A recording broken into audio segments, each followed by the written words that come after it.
older than you are, you can't really complain about not playing enough of said format, okay? Right. Those undergrounds, these are older than Jonathan Rosum, okay? Yes.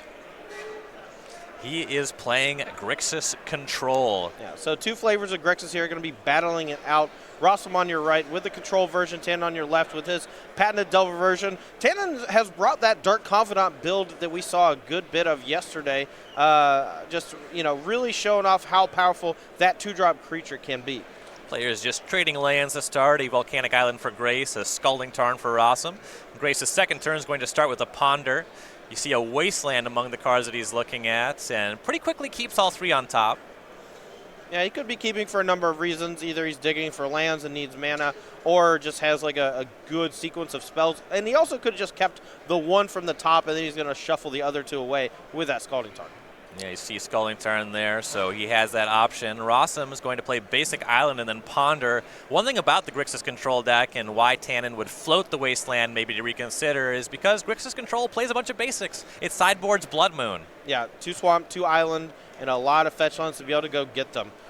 Wasteland is effective sometimes, but occasionally it is completely ineffective. Now, Tannon here kind of paused on that Ponder, and you have to think, maybe he's got one of those spell pierces. He is, after all, playing 4 copies in the main deck, and that's not something you see a whole lot these days. Oh yeah, that's quite a lot. I know a lot of players are talking about how there's a ton of what they call force of will checks in the format. A lot of Chalice of the Voids right now, Blood Moons, things that kind of ask you to have turn 1 force of will. When you're on the play, Spell Pierce is just as good, so it's a reason to skew that way. That makes a lot of sense. 4 is really heavy though.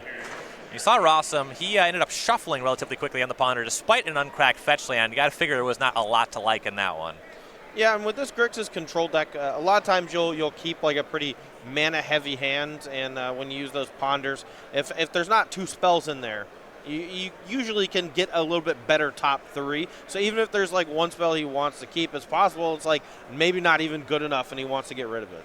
So Grace is going to fetch away that Wasteland and the other card at the end of step, goes 19 for an Underground Sea, and looks like he already had a Wasteland in hand. He'll play that and cast a Young Pyromancer. Rossum's going to force will that. Pitching Jace the Mind Sculptor can be tough to resolve that one. Yeah, and if Tannon Grace has a Spell Pierce here, this is going to be back-breaking for Jonathan Rosum.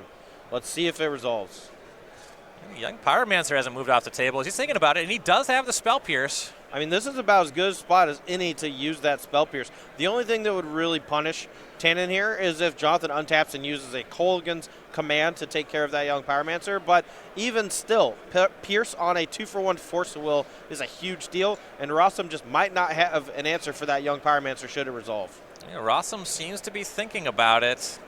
When you look over at Rossum's list, you mentioned that Tannon, he's on 4 Spell Pierce, but Grixis Control really doesn't get to do that. It's a deck that plays way more high-impact stuff. You see the Planeswalker package, 3 Kolaghan's Command, 3 Hymn to Turok. He's not a Daze in a Spell Pierce deck. Yeah, this control deck is just really relying on Force Will to do a lot of the heavy lifting. And in this particular spot, Jonathan Rosum just doesn't have one of those removal spells for the Pyromancer. Decides to burn 4 cards to deal with a Pyromancer and a Spell Pierce. Yeah, second Force Will pitching Brainstorm was the answer to the Young Pyromancer, and he just has Bloodstained Mire pass on his turn. I mean, I think Rosum understands just how potent the Young Pyromancer is in the matchup. If Tannon ever gets to untap with it, he's likely to make 2 or 3 tokens. And even if Rosum is able to deal with the Young Pyromancer proper, there's a chance that he just doesn't have the right answer to all those little 1/1s. You know, his primary forms of defense are things like Baleful Strix, spot removal like Lightning Bolt, or Diabolic Edict. Well, speaking of Diabolic Edict, Rossum's going to want one of those pretty quick, as Grace's follow-up is True Name Nemesis, and that is good, and it's already connecting for 3. Rossum to 15. Yeah, True Name Nemesis is pretty stout here, though the Grixis control deck is relatively well set up to be able to interact with it. Multiple copies of main deck Diabolic Edict, that's 2, and but a lot of ways to dig for it. And with 15 life still, he can take quite a few more hits before it becomes lethal. Mm-hmm. Yeah, there's those 2 Edicts, and once he cleans this up, there's 3 Snapcaster Mage later to flash those back. So still very much in this game, but has to find that Edict at some point. And here's Gurmag Angler for Grace, another threat. And that one's going to resolve too. And this is Grixis Control, not Miracles. You don't really get to play sweepers in this deck. Yeah, I mean, occasionally you see like a Singleton Toxic Deluge or maybe some more things in the sideboard, but looks like Rosum, his last 2 draws, just drew land, has a Jace the Mind Sculptor he's kind of sitting on, but was looking for a 5th land before deploying it to play around Days. But here, even a Jace the Mind Sculptor is going to come in, bounce Gurmag Angler, and then he's just going to get eaten by a True Name Nemesis. Yeah, Rosum looks to be very far behind, as often happens when you have to use 2 Force of Wills, particularly to fight over a 2-mana creature. Yeah, but recognizing just how important those 1/1s can be, maybe you don't fight over the second one. You just use your brainstorm, try to dig for one of those cheap removal spells. But I mean, honestly, though, if your deck has trouble dealing with just a couple of 1/1 creatures generated from the Young Pyromancer, it's likely that the play that he did, even as backbreaking as it felt, was correct. Yeah, I mean, sometimes you just lose, right? Right. So here is Jace the Mind Sculptor, the uncracked Bloodstained Mire, so he could pay for a potential Daze, though Tannon Gray is probably not that concerned, as the Jace just has to bounce the Gurmag Angler here. Yeah, I mean, that effectively invalidates it for a turn or two. Here, though, Tannon almost 100% going to take care of that Jace. You never really want your opponent to untap with a Planeswalker, even if you're trying to pressure their life total. Yeah, and from 14, certainly. There's so much work to do on the life total here. This is mostly a nod to newer players. Sometimes it becomes difficult to understand just what kind of an impact a Planeswalker can have on a game, and people value life total a little bit more than the loyalty on a Planeswalker, but for the most part, the general rule for me is if you can't kill your opponent that turn, and you can kill their Planeswalker, kill the Planeswalker. Yeah, that makes a lot of sense, and Grace is going to do just that. Jace the Mind Sculptor down. Second main, Grace is going to cast a Brainstorm. He needs to put some cards in his graveyard minimally if he wants to redeploy that Gurmag Angler. Yep. Digging for probably a fetch land here to shuffle away some of those extra dual lands, as well as just push him closer to recasting that Gurmag Angler. Wouldn't be surprised to see him use a Wasteland here on that Underground Sea, potentially making something like Daze a little more palatable against another Jace the Mind Sculptor, or perhaps like a Kolaghan's Command plus Baleful Strix turn or something like that. Yeah. Also makes his other 3 Spell Pierces more potent. That makes a lot of sense. I don't know if I've ever main decked a full 4 Pierce. There's a lot. I think I did like a long time ago in Temur Delver, but it's been quite a while since I thought that was really something that was necessary. That was a pretty nice draw here from Rosum. He actually picked up, looks like a Hem to Torok. If you cast that here, you could potentially strip Grace of 2 important cards at random. And then he's basically just, if he hits that Gurmag Angler, he just needs to find a Diabolic Edict to potentially get himself back in this game. Yeah, and that would catch him up on the card economy front. As we've been talking about, those double Force Wills have set him a bit back on cards in hand. Grace did fire off the Wasteland. No, not Rosum plays Badlands, and here is him to Turok. As you mentioned, he really wants to hit that Gurmag Angler because he's putting cards in Grace's graveyard. Right, and on top of that, if he doesn't hit the Gurmag Angler here off of this random discard, I think that the Gurmag Angler coming down is going to be a little too much to handle. And the hits were Lightning Bolt, Abrade, which those are cards that Grace probably didn't care about too much and are food for the fish. Right. And the Abrade's actually one of main deck in Tannon Grace's deck as a nod to the rise of Chalice of the Void in these Eldrazi type decks or these mono-red prison style decks, because Chalice is so potent against this deck full of 1-mana cards. And Abrade just a clean removal spell for a lot of things like Delver of Secrets, while also just giving you that safety valve against one of those really strong hate cards. Grace starts the turn by attacking Rosum down to 11. He'll play a Volcanic Island, tap all 4 of his lands, leave Brainstorm in the graveyard to cast Gurmag Angler. I think I would have liked to Wasteland instead of tapping the Wasteland for mana.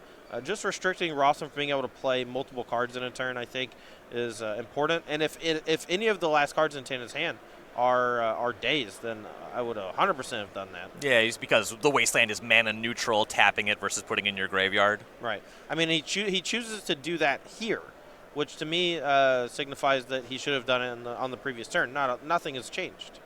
There was an attack for 8. Something did change. It was Rosum's life total. He's at 3. He's going to ponder.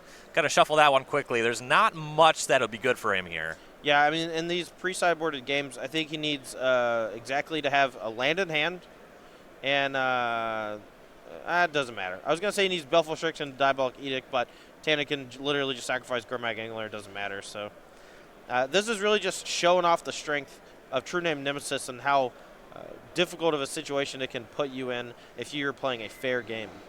There's Diabolic Edict for Rosum, but he needed 2. Yeah. Gurmag hits the bin, True Name Nemesis does clean up, and these players will go to game number 2. Tannon Grace up 1 against John Rosum. Yeah, and we were talking yesterday about the potential for Thief of Sanity in the True Name Nemesis spot in some of these decks because of Rudy B's version of the, kind of the Dimir control deck. But the True Name Nemesis there, if you saw Rosum's hand, Rosum actually just had Kolaghan's command in hand through almost the entire game. And if he had Kolaghan's command at the ready for something like Thief of Sanity, that game would have been a lot easier for him. True Name Nemesis just really a frustrating card to play against as a deck that plays a ton of spot removal. Yeah, let's talk about that Young Pyromancer turn, because I think you made some really good points where the double Force of Will, in many ways, it didn't necessarily look good, but what Rosum did is something that I don't think a lot of Legacy players do enough, and you might say, well, he lost the game, whatever, but I think that expecting your Brainstorm to find the perfects every time is a fundamentally flawed approach to the format, and a lot of players lose because they cast Brainstorm so aggressively. And pitching the Brainstorm for the Force of Will was a real cost, but there was no guarantee he finds an answer to the Young Pyromancer off of it anyway. Yeah, I might...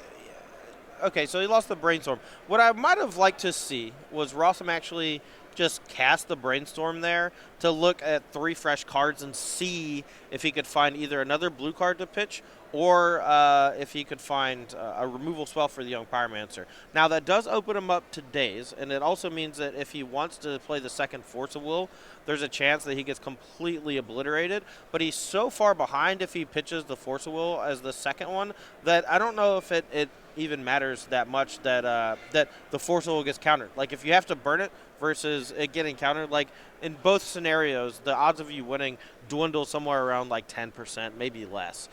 Whereas if you Brainstorm and you see there's like a Fatal Push on top of your deck or a Diabolic Edict that you can untap and just cast, there's a chance he's able to get out of that game alive. And as we saw, though, the follow-up True Name Nemesis was just too much. But it was a rough spot. John Rosum has some work to do, but we have seen him be extremely successful here on the SCG Tour. He played 19 Opens last year with 8 top 8s. That's an absurd conversion, including a win. Just 20 years old with 11 top 8s already. His resume speaks for itself. Yeah, I mean, last year he completely dominated the tour. We've seen him stumble a little bit this year, and he's a pretty good friend of mine. And whenever I see somebody kind of get down on themselves, starting to tie their results to their well-being and mental health, it starts to remind me a lot of how I approached the game when I was in my early mid-20s, and it's something that you just have to understand that over time you're not going to put up these same results. You're not going to be able to replicate 8 out of 19 top 8s in a single season. It's just unrealistic. And while you can understand that, you can also understand that you're good enough to get there. You're good enough to qualify for the Players' Championship, and you just got to keep your head up and keep a good, basically overall mentality about the grind, because it's a long year. You have 2 seasons to try to do it, as well as the whole year into the floating invites at the end of the year. And Rosum, I think, is capable, and I'm looking forward to seeing more of him here on the SCG Tour. Yeah, there's a lot of wisdom in what you just said. A lot of players or competitive-minded people think at the end of the day, did I win? That's the box they check, yes or no. But the better questions to ask, the questions that are going to make you grow more as a player and a person, is at the end of the day, did I play well? Did I control the things I could control? And did I carry myself well as a human being? Yeah, and at 20 years old, though, he has the poise and honestly the mental fortitude of someone late into their 20s. Just a really heads-up kid, and I'm looking forward to seeing him play more. But we have sideboards now. Rosum's down a game. He's got 3 Surgical Extraction, 2 Flusterstorm, 2 Blood Moon, 2 Power Blast, a Liliana Last Hope, Toxic Deluge, True Name Nemesis, a Marsh Casualties, a Pithy Needle, and a Red Elemental Blast. Ryan, let me ask you, what do you think should come in here? You're the Legacy guy. You like Grixis. I have played a lot of these kind of matchups. You kind of want to have True Name Nemesis on both sides here. It's kind of difficult for both players to answer. That one makes a lot of sense. Liliana the Last Hope just really cleans up against Young Pyromancer, and if you can catch a Delver with it, it's great. The Pyroblast really excel in this kind of matchup. He has 2 of those in a Red Elemental Blast. I like all that stuff. Toxic Deluge and Marsh Casualties both just line up against all of Grace's threats. Yep. I think a lot of players are going to reach for the Blood Moons, and I don't like them because they're so counterable. Yeah, mostly I like Blood Moon in matchups where your opponent is doing some degenerate thing with their lands. So if you're going to be Blood Mooning, I think you need to be a little careful and try to focus on the matchups where you absolutely have to have Blood Moon to win the game. Yes, yeah, strongly agree with that statement. From the other side, Tannon Grace, he might go a little bit slower. We got 3 Power Blasts, 2 more Braids to go with the one in the main, 2 Surgical, 2 Bitter Blossom, 2 Diabolic Edict, an Izzet Static Caster, a Grafdigger's Cage, a Marsh Casualties, and a Pithy Needle. Pretty similar looking sideboards here. Ryan, what do you like? Yeah, so once again, Pyroblast is just kind of the all-star sideboard card in the matchup here. The Bitter Blossom is a way to have more of a sticky threat that you have to answer on the way down. The actual enchantment is going to pose just a lot of value and just creatures every turn. Hard to catch up with that one. And in Grace's side, you do see answers at True Nemesis, but it's just 1 in Rosum's sideboard. Right. So that equation is much more of a question mark. Grace is really going to lean on the Pyroblast and not reach for things like Diabolic Edict and Marsh Casualties necessarily. I agree with that. Yep. I like his Pithy Needle a fair amount, though, because of the Planeswalkers. Yeah, I mean, that's a good point. And I think Grace probably has a greater understanding of this matchup than we do just because of how often he plays Legacy here on the SCG Tour. All the team opens. He is the guy playing Grixis Delver in the Legacy seat alongside Ross Merriam and surprise third, whether that's Brendan DeCandio, Jim Davis, or one of the other members of Team BCW. Yeah, quite the resume on that team for sure. Game number 2 is underway here. Rosum with the Badlands against Underground Sea Delver of Secrets for Grace. And Rosum just going with 2 Badlands him to Turok. A lot of non-basics to start. You know what's better than 1 Badlands? No Badlands? 0 Badlands, yeah. But Rosum decided to draw both of them, you know. Him to Turok does resolve Wasteland Diabolic Edict. Okay, so Grace has brought in the answers to something like Treating Nemesis. Yeah, it's not only an answer to Treating Nemesis, it's also an answer to Gurmag Angler. These Grixis control decks rely on usually somewhere around 2 copies of Gurmag Angler to do a lot of the heavy lifting and a lot of the winning after they have established control. 1 mana 5/5 is pretty good at doing that. Yeah, no kidding. Dark Confidant is the follow-up. That'll catch up with the Hymn to Turok. Rosum needs an answer here, but mentioned there is Toxic Deluge, Marsh Casualties on the sideboard. Interesting to note, Rosum actually chose to play a second Badlands over an Underground Sea, trying to protect his blue mana source from a potential Wasteland so that he could play Hymn to Turok into Ponder this turn. Really heads-up play by him. Yeah, so there is Underground Sea, and here is Ponder. Not immediately shuffling, though also not immediately keeping. Got to think about this one. Yeah, he's digging for a removal spell, I think, to take care of that Dark Confidant. I believe, if I'm not mistaken, his hand actually contains another copy of Hymn to Turok, but the damage that Hymn to Turok does is completely undone by a single Dark Confidant trigger. Especially once your opponent has their mana set up. Right. Grace sitting pretty with Volcanic Island, Underground Sea. Also with 4 cards in graveyard, you know, the materials in the graveyard for the Gurmag Angler in the deck can matter, though Grace is only on 1 copy. Yeah, if I'm Rosum here, I'm basically shuffling if I don't have a Lightning Bolt or a Fatal Push. I'm just looking for some way to kill that Dark Confidant. But it's possible there's something like a Kolaghan's Command sitting in there, and he's wondering, well, can I afford to let that Confidant sit for a turn? He's going to play Hymn to Turok, and it looks like he keeps the Ponder on top, and we might see that sequence come to life next turn. Yeah, so that Hymn does resolve. 2 of these 3 cards are going down. Dark Confidant, True Nemesis, more threats. Such a devastating blow there. 2 more cards down with the Hymn to Turok, losing another Dark Confidant, a huge threat, as well as a True Name Nemesis, the card that really let him ride to victory last game. Back Grace's way, he orders his triggers, so he reveals Brainstorm to both creatures. Insectile Aberration has transformed. Dark Confidant will deal 1 to Grace. Now with 3 cards in hand again. I mean, even if Grace accidentally flips over a Force Wheel, 5 damage, it's not even that big of a deal in this matchup. His life total is not under much pressure from the Grixis control deck. You know, I think that the life damage loss from Dark Confidant is negligible, and obviously the cards gained are just gigantic, especially in the wake of those 2 copies of Hymn to Turok. Here's an attack for 5, Rosum to 14, and Grace is going to fire off this Brainstorm main phase. Seeing set up for something. Possibly his hand was missing one of those spell pierces, and he wants to have that one online. Yeah, he's either digging for some sort of protection, or he just wants to find another threat. this Brainstorm actually gets him a bunch of cards in the graveyard, and he can cast something like a Gurmag Angler here. He has a fetch line, so maybe another Dark Confidant. And if his last card is something like Spell Pierce or Force Will, maybe he just holds it up. Grace does crack that fetch land. Volcanic Island is found. So now there are 2 cards in the hand. Tapping 2 mana, and it's Bitter Blossom. Ooh. This one I like a lot. You were talking about having another threat, and most of them are going to just kind of further expose you to Toxic Deluge, but this one's a slam dunk. Yeah, and here you see 2 cards from Tannon Grace's side that ultimately deal him damage. But speaking of Toxic Deluge, that was the find for Rosum, so that'll take care of those 2 creatures, but not the Bitter Blossom. Yeah, and that Bitter Blossom here, you'll see Tannon has cards that allow him to effectively pay life in order to gain some sort of advantage. Dark Confidant gains you cards, and Bitter Blossom gains you creatures, all at the expense of your life total. And against control decks, any card that allows you to expend life points for some sort of favorability is a pretty huge deal here. And Tannon, with that Bitter Blossom, is just going to grind it out. And Rosum, Grixis color combination doesn't have a lot of answers. He's going to need to match that, basically either creature for creature, removal spell for removal spell, or eventually find Snapcaster for Toxic Deluge Flashback. Yeah, so Rosum did pay 2 life down to 12 for that Deluge. Grace is at 15 off of that Fairy token, but here's True Name Nemesis as a follow-up. Rosum is in a lot of trouble from here. He's going to start his turn with a Brainstorm.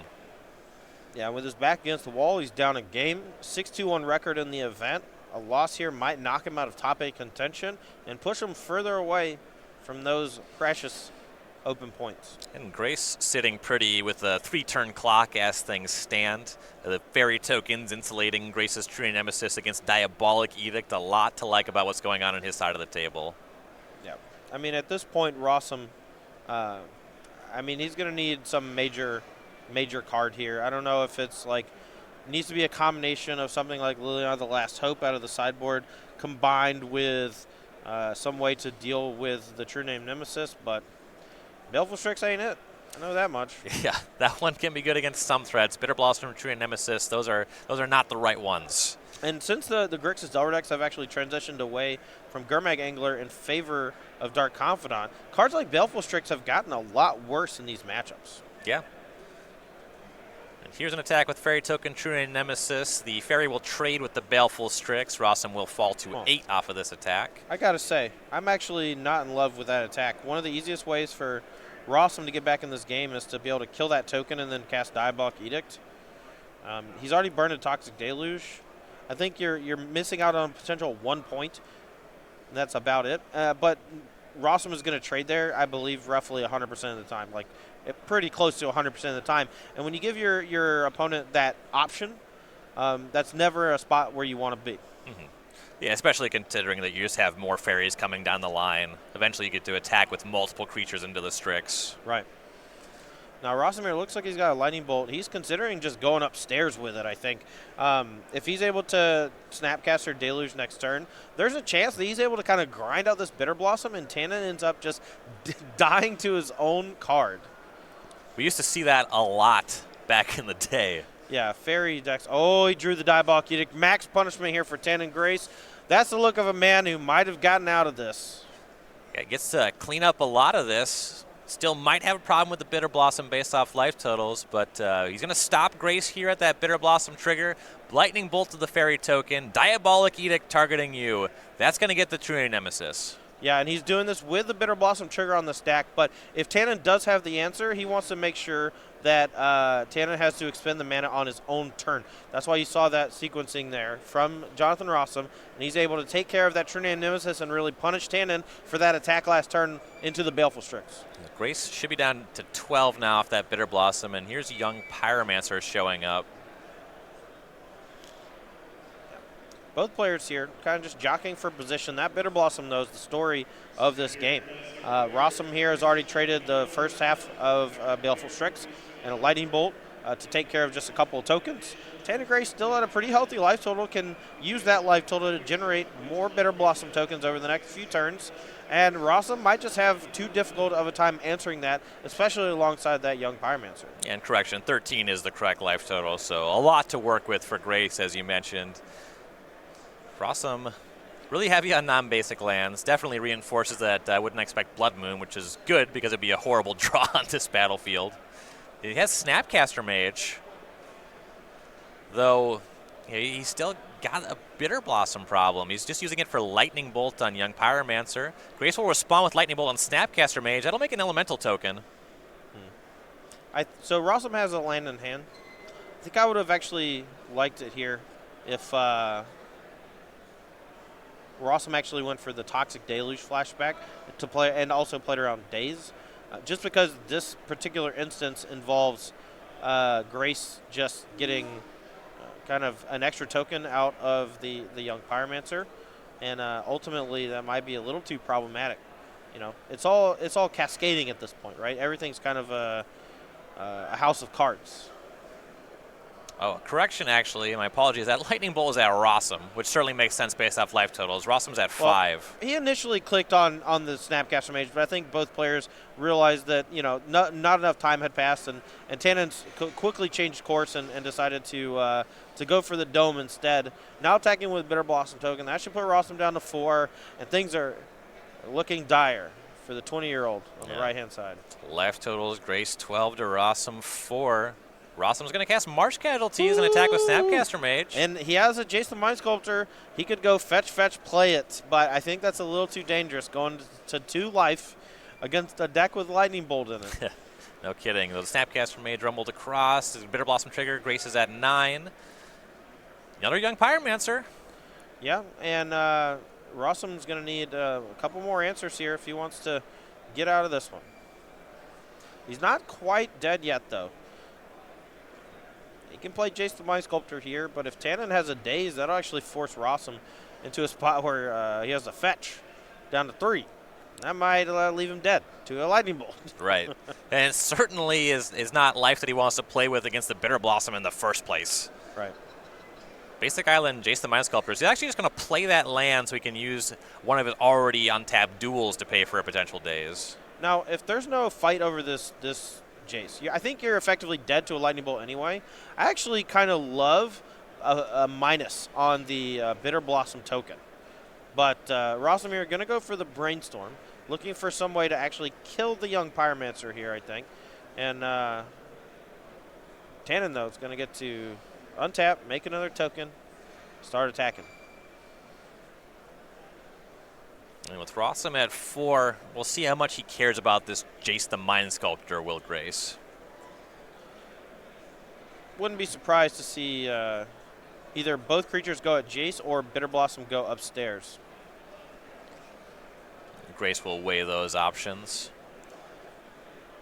Now, normally you look at a game of Legacy and you see a player with Jace the Mind Sculptor and getting to untap with said Jace the Mind Sculptor, and you think to yourself, oh, that player's probably going to win. This game's a lot closer than that, though.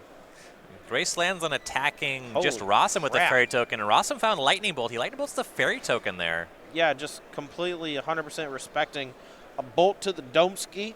Decides to use a bolt on a Bitter Blossom token as opposed to a Young Pyromancer. That says a whole lot about what kind of a spot he's in right now. And we're back Rosum's way. He'll draw for turn and Brainstorm again with the Jace. Plays a basic island. Snapcaster Mage. Yeah, and he's going to go for a Marsh Casualties here, and he's going to start pressuring the life total of Tannon. And it looks like Tannon doesn't have a response here. Tannon down to 6. Bitter Blossom going to put him down to 5. And a minus of the Jace next turn is potentially a lethal attack. Yeah, suddenly things very scary for Grace. Yeah, and just a Spell Pierce off the top. I don't know if he has anything. Yeah, that one does not play here. Plays a Flooded Strand. Again, just some more useless material, and it's just back to Rosum. And he's going to do it. He's going to attack Minus, for 4. Attack for 4, and Grace is dead. Wow, what a comeback for John Rosum. Oh, what a game. Masterfully played by the young Jonathan Rosum. And Tannon needed a few bad draws there, and honestly, to have a shot at losing. But ultimately, Rosum able to cobble together just the right spells in the right order. A timely Marsh Casualties off the top. Jace the Mind Sculptor brainstorms into a Snapcaster Mage, all of which equals lethal for Tannon Grace. And this is the kind of play and games that you can come to expect from a Grixis mirror. Yeah, This is the pinnacle of Magic the Gathering. It's so good. It was like the is it colored X matchups in Modern. You know, where whenever both players are playing Serum Visions and some, like Vendilion Click or whatever, that's good Magic. Good, Oh, yeah. clean fun. It's going to be some nice things happening. If you're looking for some cards to round out your Is It X, your Grixis deck, maybe check out the Magic the Gathering sale. Maybe you need a Yawgmoth bargain to play on the kitchen table because that card's at a reasonable power level. Yeah, it's great. No, I remember back in the day, I used to cast multiple Dark Rituals into Yawgmoth's Bargain. It was perfectly fine. Yeah. You know? My casual decks definitely had like multiple Soul Rings and Strip Mines. Oh, well. I don't know if I ever actually owned a Soul Ring or a Strip Mine. I have a funny story about that.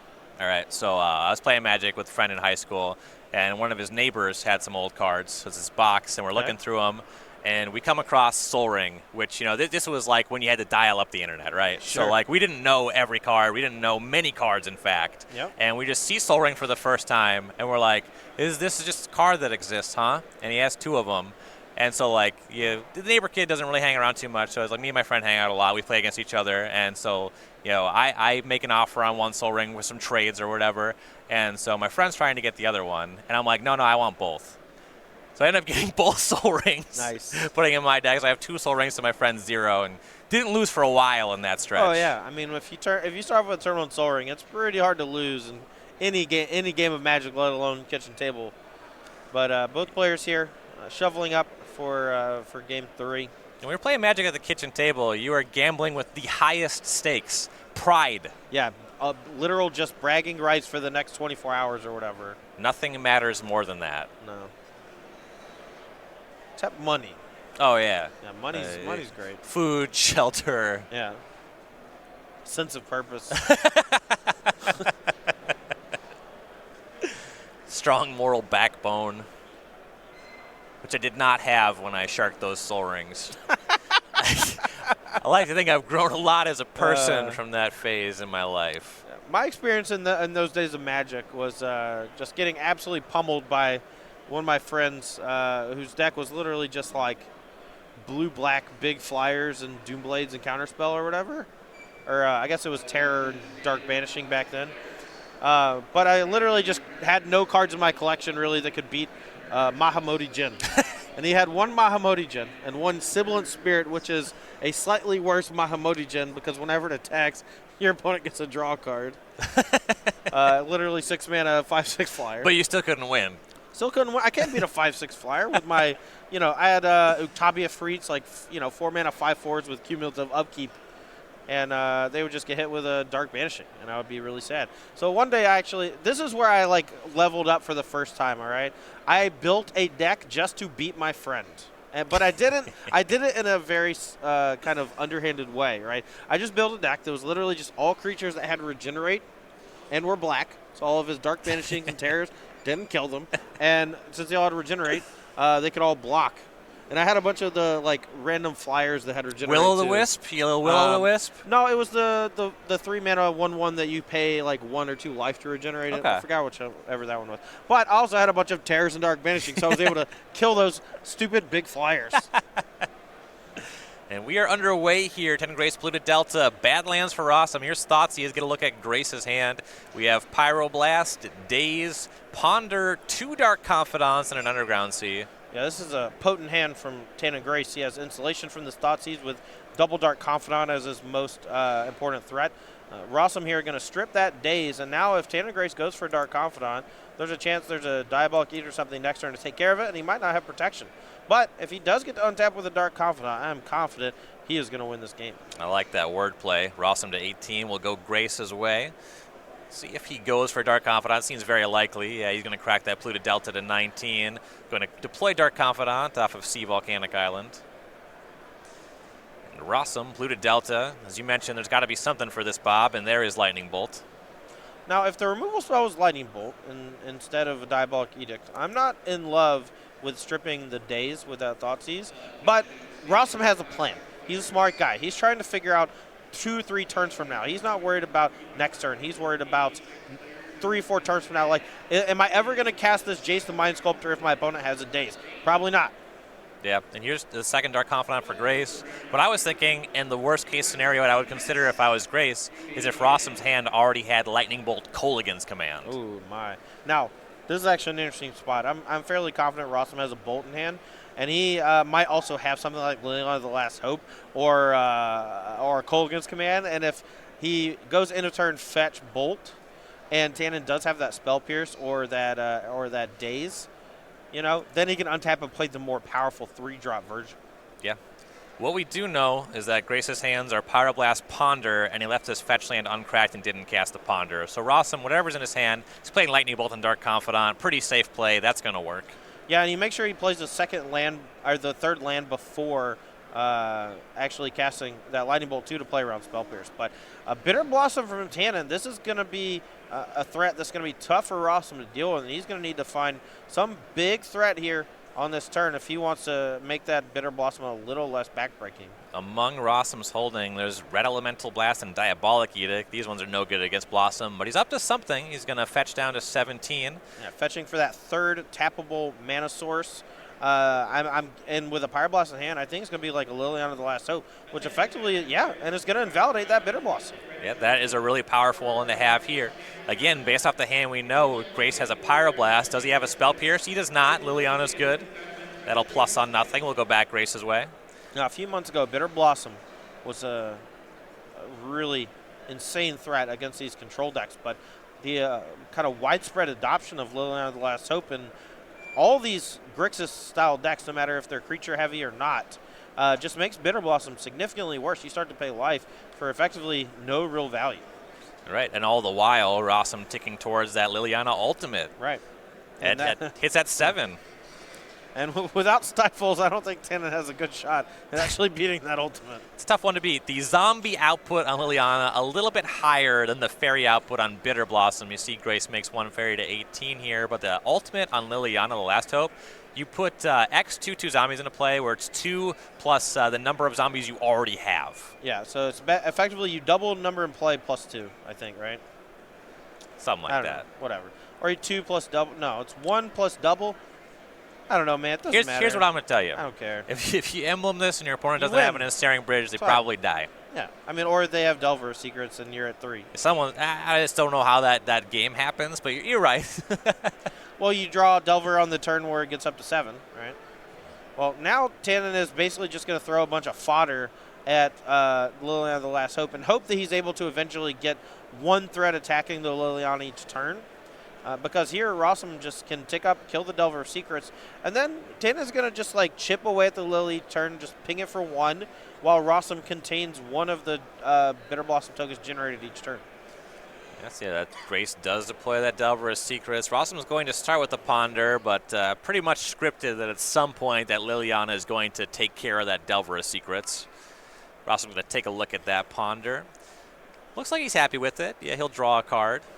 Yeah, his hand seems pretty rolled up. He has at least a Red Elemental Blast or Pyroblast or something.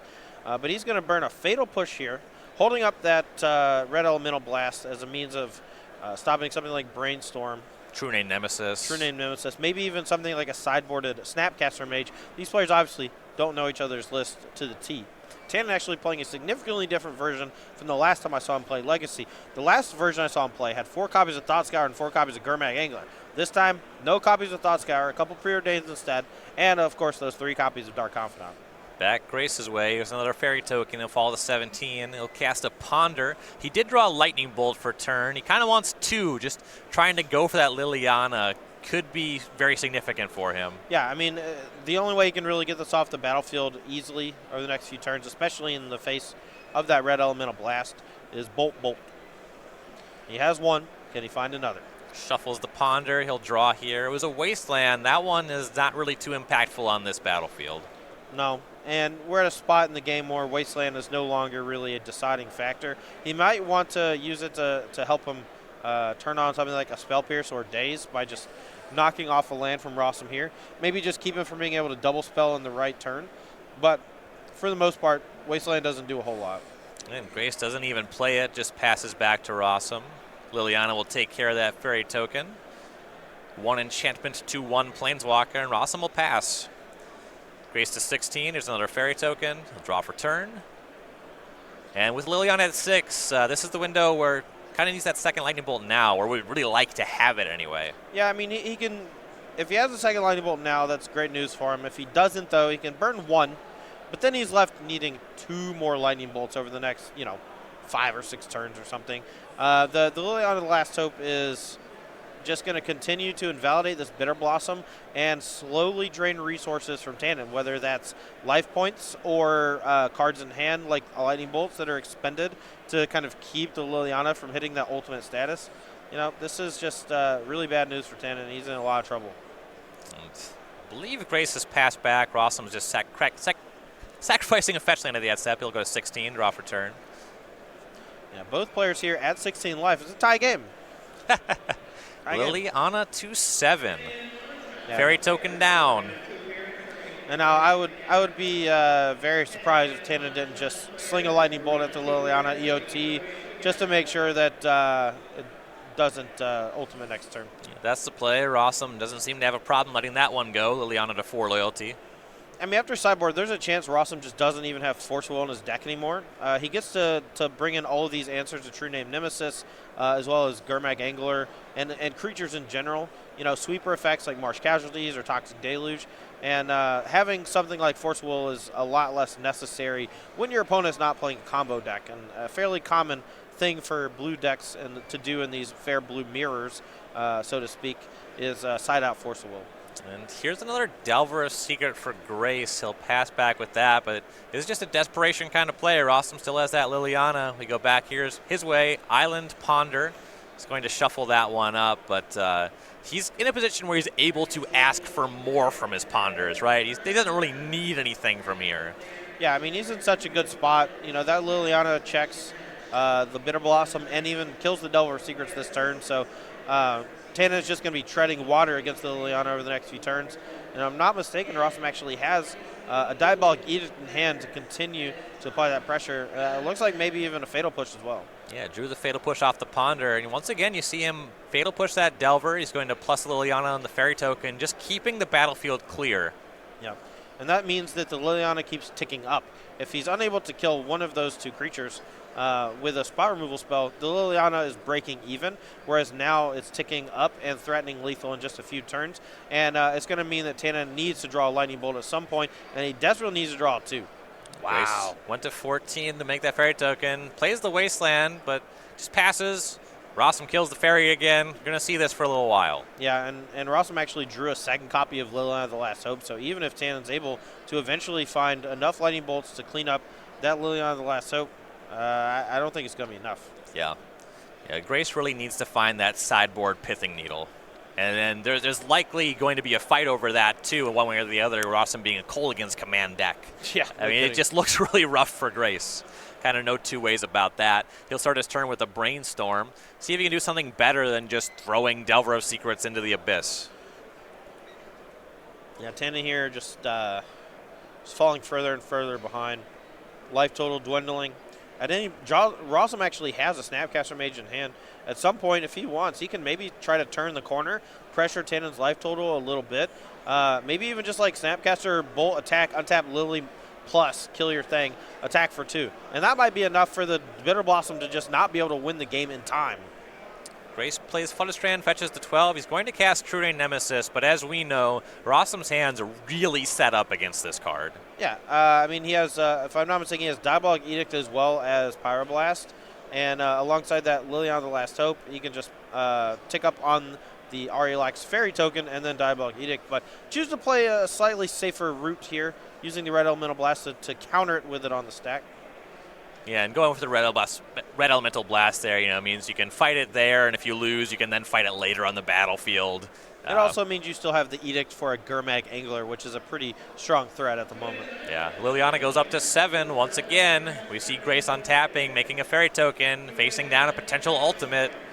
Gotta clean that up. There's Lightning Bolt, put it to 4 again, but Rosum has had no difficulty keeping the battlefield clear from this position for the last 15 turns. Yeah, I mean, you can see the frustration on Tannon's body language there. He just says, okay, he's like shrugs, like, okay, I guess bolt it back down to 4.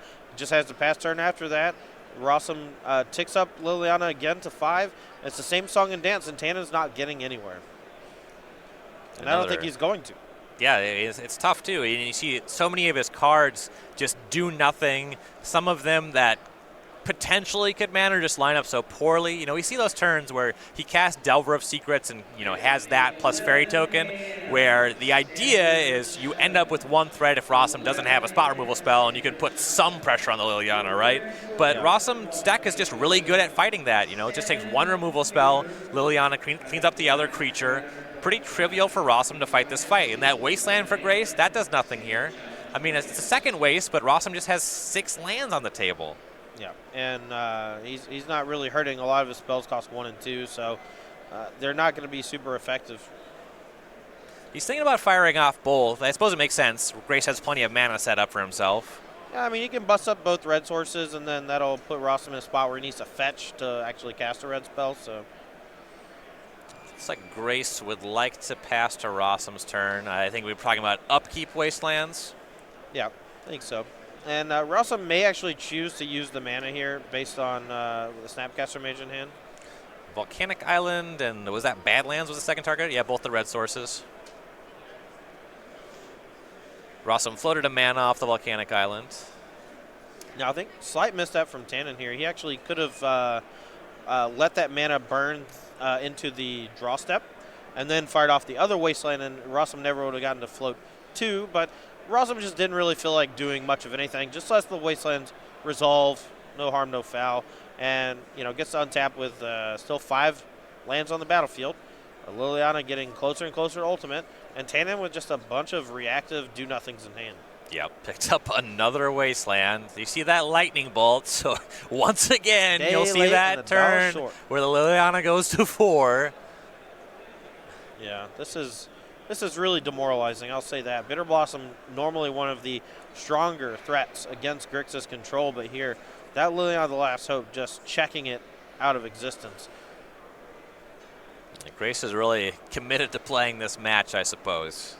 No quitting him. You can't quit. This is your tournament. Yeah. Yeah, players at 6-2-1.